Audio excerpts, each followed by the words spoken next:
دوستو میری طبیعت کا بھروسہ کچھ نہیں، دوستو میری طبیعت کا بھروسہ کچھ نہیں، ہنستے ہنستے آنکھ میں رنگ ملال آ جائے گا۔ حادثہ یہ ہے کہ ساری ذلتوں کے باوجود زخم رفتہ رفتہ سوئے اندمال آ جائے گا۔ ڈاکٹر خورشید رضوی صاحب کے ان اشعار کے ساتھ ہی میں ایک ایسی شخصیت کو یہاں پر دعوت دوں گا جو صاحب اسلوب شاعر ہیں اور گلیوں گلیوں اور خدا کے دن اور ان کے علاوہ بھی بہت ساری کتب جن میں ناول بھی ہیں ان کے مصنف ہیں، ہم سارے انہیں جانتے ہیں۔ آپ سب کی بھرپور تالیوں میں دعوت دیتا ہوں جناب شاہین عباس صاحب کو کہ سر آپ تشریف لائیں اور ڈاکٹر صاحب کے فن پر گفتگو کریں۔ دنیا رہی خاویدہ، ایک نسبتاً طویل مضمون سے کچھ کو مختصر کرتے ہوئے،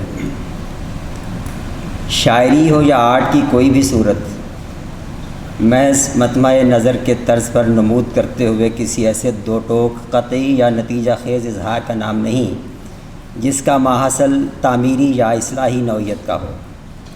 فن شعر اپنی بنیاد و اطلاق میں سچ اور جھوٹ میں سے کسی ایک کی انتخاب کو نندائق اور صفر پر مشتمل جدولوں کی ہو بہو بائنری منطق بھی نہیں، جس میں انسان ایک یا حد سے حد دو انتہاؤں کو سکے کے مانند ہوا میں اچھالتا ہوا اپنا مقصد حیات پانے میں کامیاب ہو۔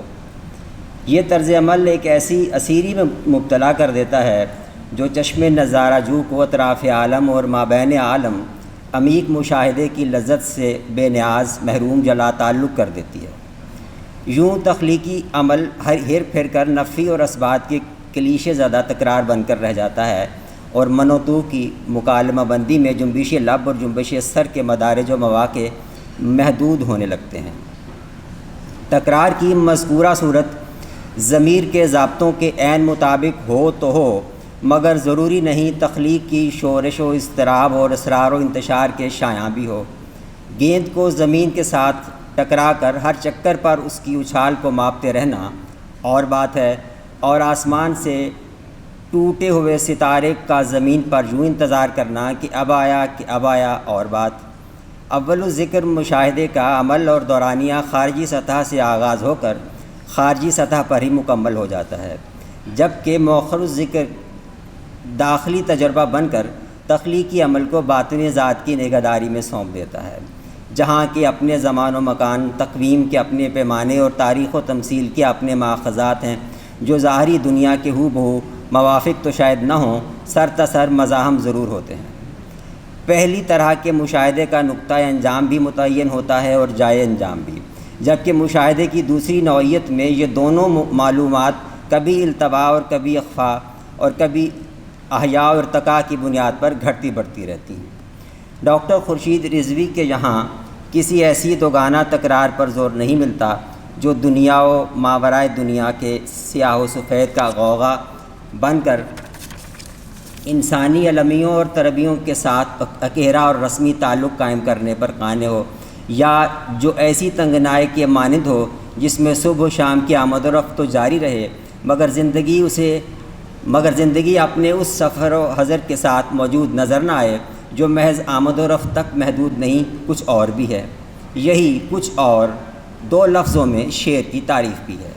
ان دو لفظوں کے ساتھ کسی قسم کا اضافہ شعر کی تعریف کو مہمل بنا سکتا ہے۔ یوں خورشید صاحب کے کلام میں قول و فعل کی وہ میزان بار نہیں پا سکی جسے صرف نظر چشم پوشی اور مشروط مشاہدے سے متوازن دکھا دیا جاتا ہے۔ جس ذات کی تکمیل یمین و یسار کے جملہ اعماق کو سامنے رکھ کر کی گئی ہو اور جس کے خلوت زار میں الوہی سکوت خالق اور مخلوق کے باہمی مکالمے کی طرح دیکھا، سنا اور پڑھا جاتا ہو، اس کے استغراق کی گرہیں کھولنا آسان کام نہیں۔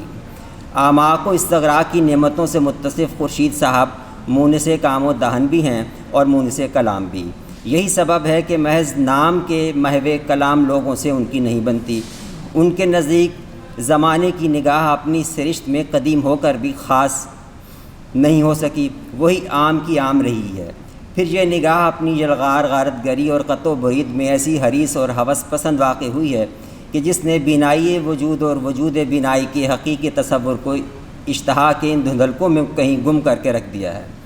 تاہم خورشید صاحب بازار زمانہ سے گزرتے ہوئے کوئی سفید چھڑی لہرا کر اس نابینائی کا اعلان نہیں کرتے، بلکہ عصائے کلیمی کو گرفت میں لیے بینائی و نابینائی کی حدیں نشاندہی کرتے ہوئے آگے بڑھتے جاتے ہیں،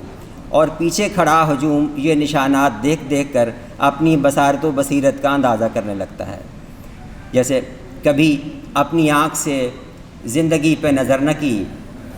کبھی اپنی آنکھ سے زندگی پہ نظر نہ کی، وہی زاویے کہ جو عام تھے مجھے کھا گئے، میں عمیق تھا کہ پلا ہوا تھا سکوت میں، یہ جو لوگ محو کلام تھے مجھے کھا گئے۔ ادب سوالات کو جنم دیتا ہے، جس سے اس اسکول کے متعلقین اور مخاطبین کے مابین مکالمے اور مباحث کی فضا ہموار رہتی ہے۔ ایسا کرنا فعال مجلسی زندگی کے لیے ضروری خیال کیا جاتا ہے،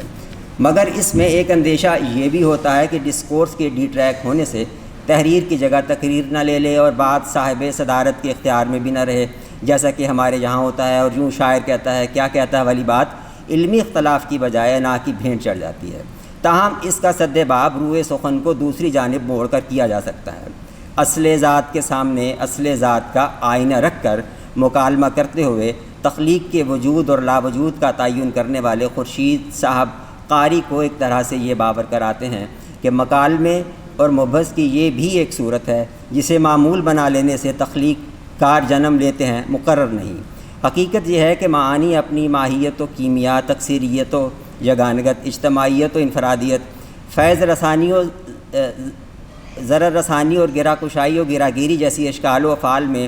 محسوس کی جانے والی چیز ہے، معلوم کی جانے والی نہیں۔ جب معانی سے وہ کام لیا جائے گا جس کے لیے وہ بنا نہیں تو فساد خلق کا سبب بنے گا۔ اگر شعر کے معانی کو اس کے منصب اور میرٹ پر دیکھا جائے تو یہی فساد اشتراک و اختلاف کی بہترین متبادل صورت میں بھی سامنے آ سکتا ہے۔ ترقی پسند شعراء کی بھی وہی شاعری وقت کے ساتھ زندہ رہ سکی ہے جو معانی کی جلغار کی بجائے معانی کی پیش رفت سے عبارت ہے۔ خورشید صاحب کو بخوبی احساس ہے کہ قافلہ خیال عرب کی طرف رواں ہو یا عجم کی طرف، آواز اندرون کو آواز جرس بنا کر کس طرح زمین و آسمان کو اپنی لپیٹ میں لیتے ہوئے گرد کے طوفانی تھپیڑوں سے بچا جاتا ہے۔ یوں ان کا جو کلام سال ہر سال سے متاثر کر رہا ہے، تناظرات کے رد و بدل، سماجیات کی کایا کلپ، ٹیکنالوجی کی ارزانی، صارف و صارفیت پر تصرف و شب خون اور بے محل و بے جا دراندازی سے عبارت اس دور میں بھی ویسا ہی متعلق اور اثر انگیز ہے جیسا پہلے دن تھا۔ عجب قرید عجب بے کلی سی ہے جیسے، مجھے میری رگے جہاں تک ٹٹولتا ہے کوئی، آنکھ میچو گے تو کانوں سے گزر آئے گا حسن، سیل کو دیوار و در سے واسطہ کوئی نہیں۔ دو حرف تسلی کے جس نے بھی کہے اس کو، افسانہ سنا ڈالا تصویر دکھا ڈالی، دل میں یوں اترا کسی کی سعد سیمی کا دھیان، شاخ گل جس طرح دیوار چمن سے آ لگے۔